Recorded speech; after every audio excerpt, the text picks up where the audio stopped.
incident with Rashard Brooks. We've been absorbing everything that's been happening in the country up until this moment. So how are you kind of handling all of this emotionally right now?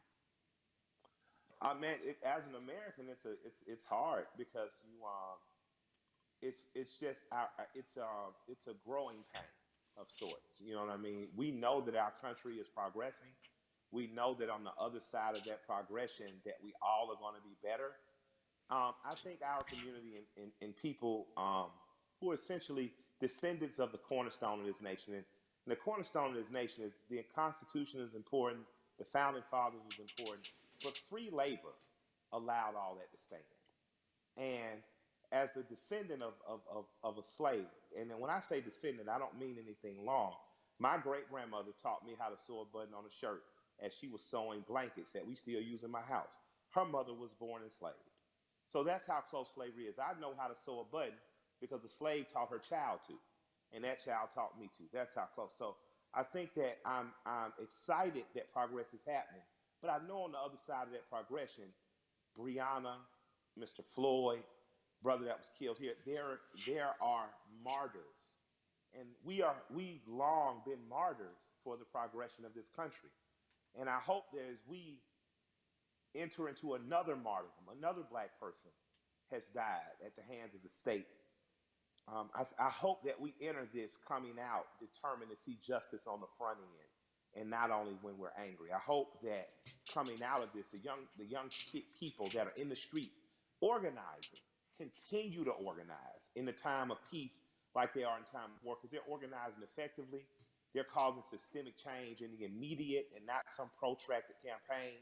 And I support that. And plot, plan, strategize, organize, and mobilize. And as long as you keep doing that, you're going to capitalize off the gains that you're making. And I appreciate, and I don't mean capitalize in a monetary way. I mean, these kids are capitalizing, progressing. Organizers on the ground level who've been working for years to campaign around police brutality and violence have in an instant been able to organize people to progress law. Yeah, it's been a lot of impressive moments. I mean, you mentioned about how the young people, they're so organized, because I think about the progression from, say, Ferguson to now, and it's been pretty outstanding when you think about it. What has impressed you the most about what you're seeing right now? What has impressed me? That in '92, we rioted in Atlanta. There were riots in other cities. There were riots in Los Angeles. But there was such a stronghold on information, local news wouldn't let what other cities know until after it was over. What's impressed me is the ability to use technology. We haven't gotten as efficient as Hong Kong, but it's coming. You are seeing at a day and age where in an instant people are able to mob on a place, people are able to say what needs to be said and go and get ghosts. You're seeing in an instant what our grandparents were able to do. Like we have a house party app in which people can sit down on that house party app. You can organize with those 8 people to know what are we going to do in school, what are we going to do in local school boards, what are we going to do with city council. Our grandparents used to have to do that in the basement. Now you're able to do it over your phones and organize effectively and immediately. So I'm impressed by the level of organization I've seen. Because when I was an organizer at 15, 16 years old, we'd have to literally meet for 30 days to plan something that you might strike that might be 3 hours or even 30 minutes, but you're constantly there. These kids are able to do it, and these young people and these organizers are able to do it in a blink of an eye. But that only happens when you train like Floyd Mayweather. Organizers are like Mayweather. They never not training, you know? And I think that these are the people, again, that we should be looking to follow in these times. But you dropped the mention of the House Party app. Mike, are you on House Party? You use it? I just found out about it. I got the cool people in my life helped me to what's new. The 2 apps I'm most interested in right now are House Party, and there's an app called Convos that allows me to speak directly back and forth with people. That's a lot cooler than sometimes Twitter where stuff gets lost in translation. But, you know, I'm still over there tweeting with the angry moms and dads. Shouts out to the old folks.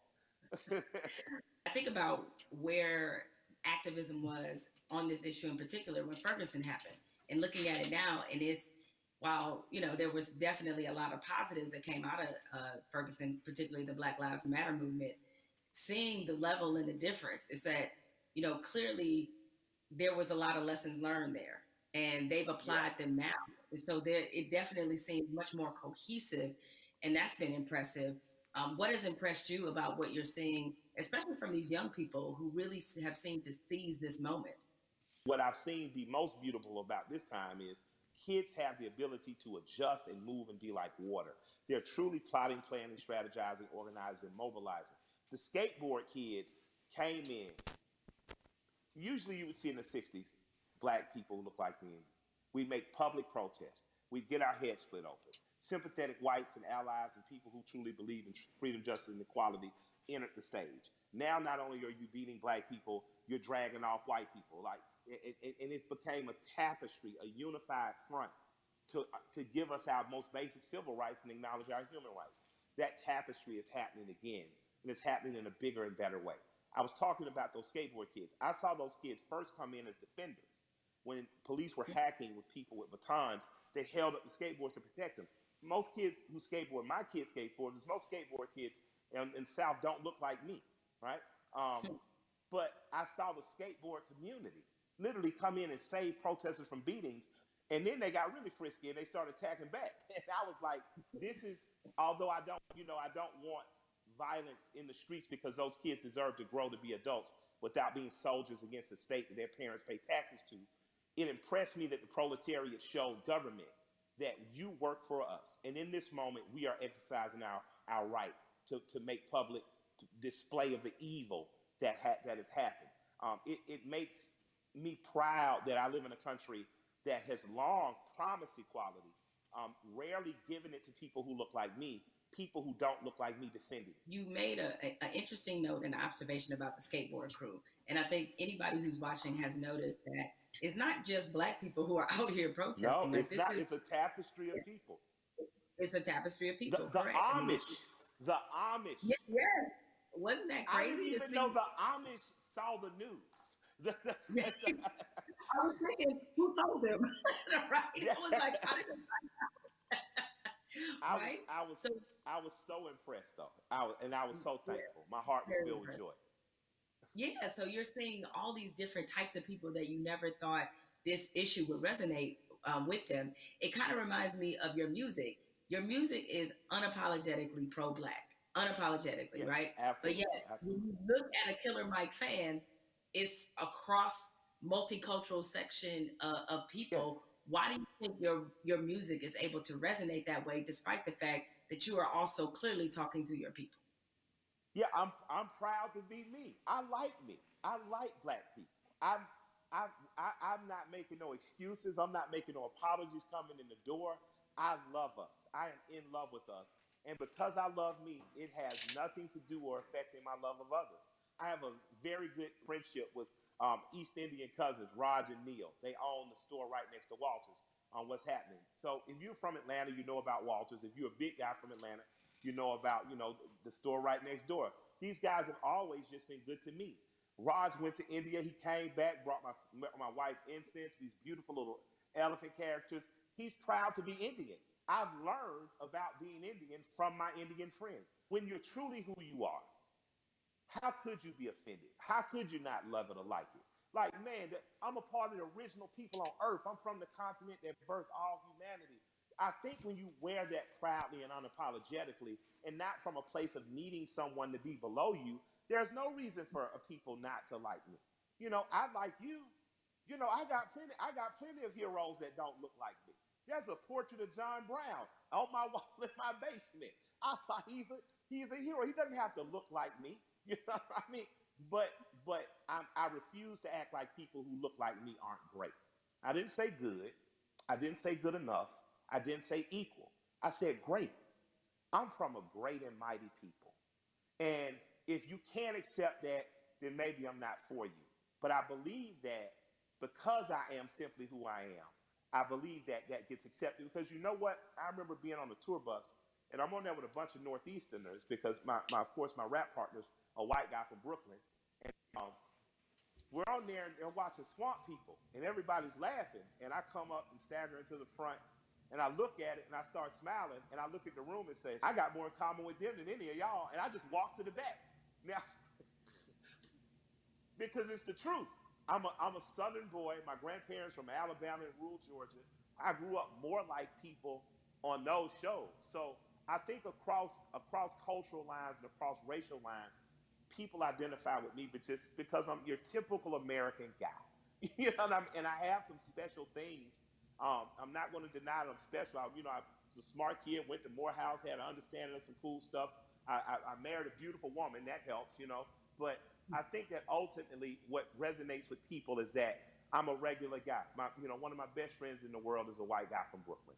So I think that people understand that I have the ability not to look past your race or ethnicity, not to look past who you are culturally, but to look at it and love it and learn from it without wanting to co-opt it or be it. What you're talking about, in a very succinct and robust way, is really allyship, and that's Absolutely. been a word that, yeah, you have a lot of. It sounds like you have a lot of really great allies that are in your life.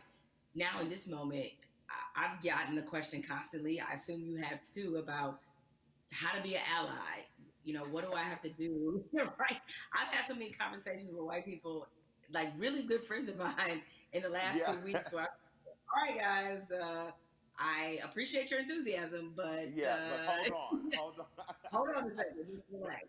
But nevertheless, that being said, is that what would you say to somebody who wants to not only be an ally but be a good ally? If you want to be a good ally in this moment, white corporation, white person with the means, that's a worthy allyship. On a ground level, if you're just working hard every week, you don't know what to do, you're an electrician, you're a plumber, grab one young man who doesn't look like you, a young woman, and teach them that trade. That's allyship. Allyship isn't just throwing the money, but if you got the big money, put it towards somewhere. But on a very real and basic level, my son had an accident with a man named Keith. I bought my son a car. My son Malik, with a very pretty girl in the front seat, rear-ended this guy Keith. Calls me. I pull up to Keith and the police officer. I say, if he'll allow me to handle this privately, I just don't want to call my insurance company because, I had just got in an accident. I drive fast. My son, Keith, in good faith, gave me the opportunity to do that. And me and this man became friends. I'm literally friends with this white man who told me about Atlanta pre-white flight and desegregation, who's taught me about fatherhood and the importance of presence in your child's life. That doesn't happen if we're not open for it to happen. So an allyship with white people doesn't have to be an organization of saving the world. But you do have to do what me and Keith did. You do have to, on blind faith, trust someone who doesn't look like you and allow that person to educate you. So an allyship is not just calling your black friend saying what I do. It's going to black organizations that might be local and saying, what am I doing? It's calling your friend and saying, what's the next thing you're doing? And I want to be an extra set of hands. Doesn't mean you get to go to the black people meeting, but it does mean that they say, I'm going to feed people on Skid Row. You show up, and you show up with empathy and care, and you do it. And I'm going to tell you, we need doctors in that space. We need lawyers in that space. We need legislators in that space. We need the people who are really empowered to be in that space, because there's some things that need to happen on ground level that once the grassroots people have gotten it here, there needs to be money put behind these things. A lot of the problems that we have now that are erupting could have been solved in 96, 2006, 2016, and all these other years, but we chose not to because we trusted the right thing's going to happen. Right thing's not going to happen unless we make it. And after that, you have the potential to truly be brothers and sisters. You have the potential to be past the letting cultural, national, religious markers evict the fact that I know that I'm talking and I'm with a human being, and at our very core, past any physical difference, my job is to honor the soul of that other human being. So there's no need to have allies because I'm not at war.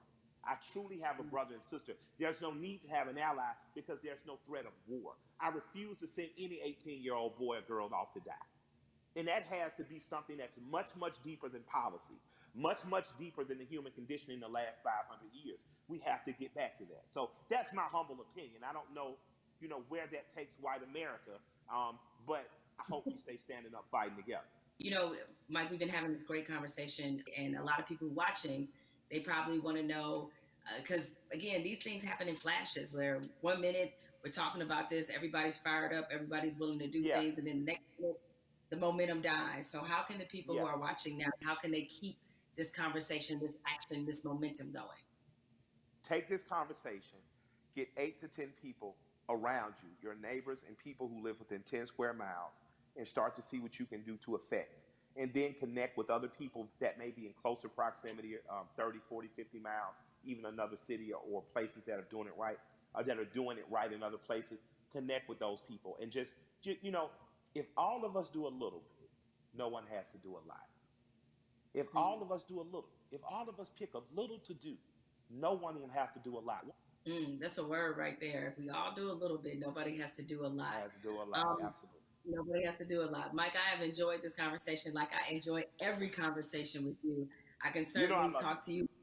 Yes, it is mutual. The mutual respect Absolutely. and love of society right here. Thank you, Absolutely. and more importantly, thank you for everything you do on the ground. I mean, so many people. I mean, I knew that you tell the truth the way it needs to be told, but a lot of people during this time of crisis have been Yes. exposed to you and understand that. I mean, you really are for the people. This is I called am. We the People. Absolutely. Absolutely. This is you all day long. So thank you for all the work and all the inspiration, all the words, everything that you're adding to this conversation, and more importantly to this action. With that said, we have to say goodbye, but we don't have to get out of here just yet because I'm gonna toss this on to my brother Okay. Van Jules, who can take it from here.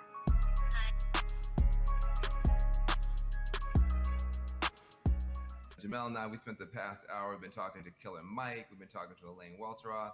We also got a chance to see that amazing video from Lil Baby. Jemele, what did you get from your conversation with Killer Mike? And more importantly to me, what do you make of this moment that we're in?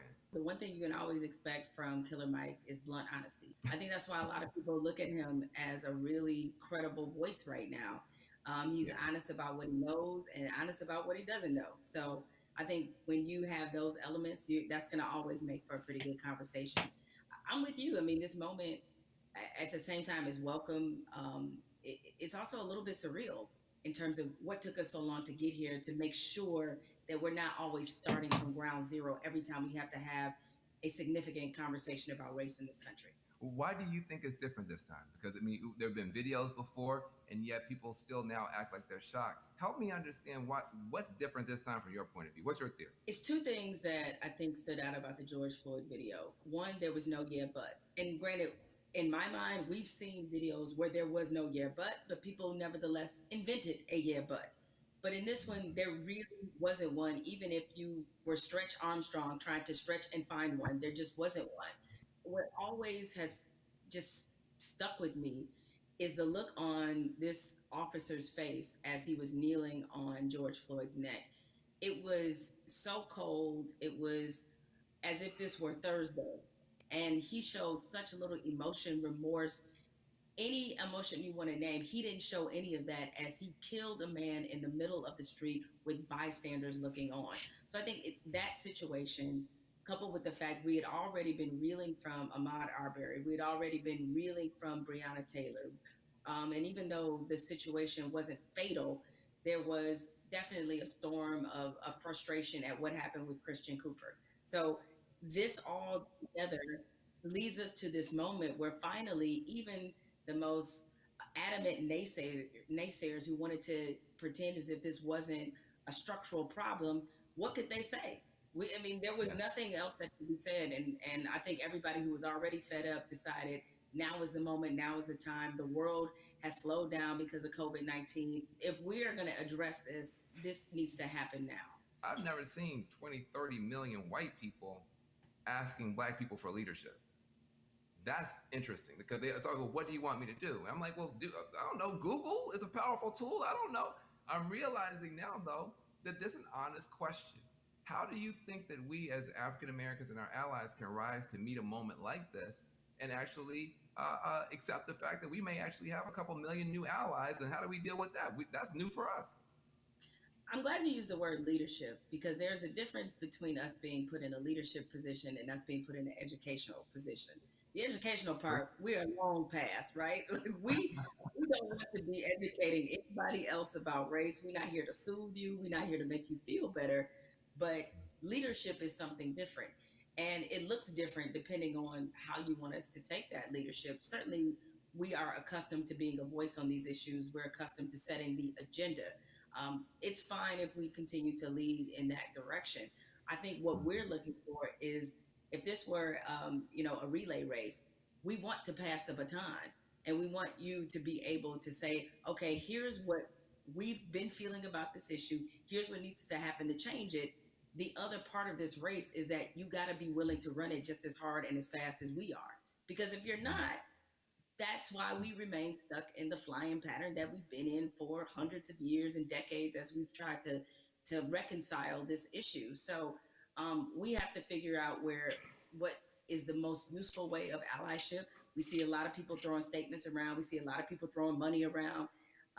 We need that to be a focused effort, and more importantly, to be vocal about it. I can't I can't take any more double-sidedness. There can be no more other siderisms, if I may make up a word, meaning that you give over here and you're a company that is like, yeah, Black Lives Matter, except for in my boardroom where they don't, or except for in my organizational chart where they don't. So I'm done with that, right? Oh, that's great. Charity's great. Charity doesn't change structural racism, right? What changes it is when you actively look in your building and ask, why aren't there more Black people in this building, in this boardroom, in this C-suite? So the allies that we have, what you can do, change the structure and cultures of your companies, of your businesses, of wherever it is you have influence. Start there. The thing I try to tell people is, you know, it puts us in a no-win situation. I want our white sisters and brothers to be better educated and to care more, but I don't want to have to bear the burden of trying to teach and educate all the time. The reason you pay tuition is because it's costly to educate someone. You coming up to me and saying, educate me, that's costly to me emotionally and from a time point of view. Also, I think we have to be very honest. Nobody would go up to somebody and say, teach me Russian in 5 minutes. And by the way, make me feel good about it. Right? I mean, you wait, hold on a second. Like, you want me to teach you about racism, which is the history of race in America is just as complicated as Russian. And you want me to teach you that in 5 minutes. And also, if I make you feel bad about it in any way, now I got to be your therapist too. And like you said, soothe you or whatever. That's got to stop. I would love for somebody to come to me and say, I made my whole family watch the 13th and read the new Jim Crow and read White Fragility. And we had a question on page 52. Now, hey, we can have that conversation all day long because you're doing your homework, but don't flop on me like you never heard of Google. If you wanted to know about cryptocurrencies or whatever, you find that stuff out before any Black person ever heard of it. So I'm sure you can educate yourself about anything you want to know. I have to say something to you because I've never gotten a chance to talk to you. I feel like I know you because I'm such a big, mad, crazy Stan and fan. But I love you to death. I just am so proud of you. I'm saying proud of you almost as Patrick. I am so proud that you exist. Where do you find the strength to continue to do what you're doing and say what you're saying, even in the face of opposition, to the point where now the whole world has to listen to you? Where did you find the strength when they weren't listening? I guess maybe this is just part of the Black woman's condition, is that we don't know any other way. And most of us, I come from a line of Black women who were just like this. My mother's like this. My grandmother was like this, where it's the old phrase we've all used as Black people, making a way out of no way. And scream until they hear you. You know what I'm saying? Is that because the opposite, to do the opposite of that is what? Is that I can't even afford to do that. I don't know any other mode but to fight for what's right, but to try to stand on the right side of history, but to speak for people who don't have a voice or a platform as large as mine, because somebody did it for me. What advice do you have for people who want to have these conversations, maybe not as well spoken, not as well read as you might be, but who really are sincere and want to have a conversation? I think you have to start from a point of honesty and being real about what some of your beliefs, prejudice, biases are, where they come from, why you learned them. I think if you take anything else beyond race, as we get older, we do a whole lot of unlearning. Young folks, when you get to like your 30s, you do a whole lot of that, right? But yeah, my advice is to always start from the point of truth and honesty and self-awareness. And you'd be surprised what you can get accomplished just by digging into those things. I mean, if you know you come from a racist background, or if you come from where race was talking about a certain way, be honest about what those conversations were and what they taught you. and ask yourself, is this the kind of person that you really want to be? Yeah, I feel like there's a 21st century mindset and a 21st century skill set that everybody's going to need a mindset of empathy. I mean, we're going to be dealing with people every color, flavor, every kind of human being ever born. We all have to deal with each other now. Because of the internet, because of just the world economy. You're going to be competing against people in China and Nigeria. That's just the world. So you have to have a mindset of empathy to really try to understand where people are coming from. You have to have a skill set of listening. If you understand this conversation, you can talk to Black folk and brown folk and Muslims, everybody else. So we're trying to confer a benefit to you. We're trying to make you better. It'll make my life better, but it'll make your life better too. Now, what charity are you supporting? Well, as some people can maybe see my T-shirt, it says "Support Black Journalists." Right, the lack of still Black journalists in most newsrooms is pretty appalling. What changed my life and what got me really on the right path in this business was being a member of the National Association of Black Journalists. NABJ is the largest minority journalism organization in the country. The development, the networking, job fair, internships, scholarships, what happens there has changed lives. It changed a lot of people's careers. I mean, people like you, Van, and everybody you want to think of, Roland Martin, Soledad O'Brien. It's just a number of people, Michael Wilbon, that are a part of this organization and have been able to build legacies there. And so it's on us to, again, usher in this next generation of young journalists who, I get it right now, feeling really discouraged when they look at not just what a lot of newsrooms look like, a lot of networks look like, but also we're under the under the shadow of a pandemic right now. So there's a lot of journalists who have lost their jobs. A lot of companies are downsizing. They need a reason to believe and to be in this business. And so NABJ has done so much for my career and continues to do that for others. So that's the charity that I support and the organization that has changed my life and that of many others. Well, listen, I second that, third that, and fourth that. NABJ is a beautiful organization. I've got groups I want to support as well. But what I want to say to you is just thank you for your light, for your leadership, for your courage, for your entrepreneurship, for your T-shirts and all that type of stuff. Make sure to support the sisters' businesses, and let's keep this conversation going. Much love to you. Thank you, Van. This is a pleasure. I got good news for you. I got bad news for you. The good news is that people are activating all around the world, all across the planet for change. That is a powerful moment. Here's the bad news. Unfortunately, this is not a one answer fixes everything situation. We're talking about systemic problems, which means it's not just one law or one person. You need 360 degrees of change to shift to get the outcome that's right. But we can get there if we keep talking, if we keep working, if we keep building. And if we do that, we can reshape America. That can be done. It's been done in the past. We can move the whole world in a better direction. So I hope that your cell phone right now is full of screenshots of these tools that we've been trying to give you to continue taking action from this virtual town hall. When the stream ends, the conversation should not end. Thank you guys for watching. See you guys in the next video.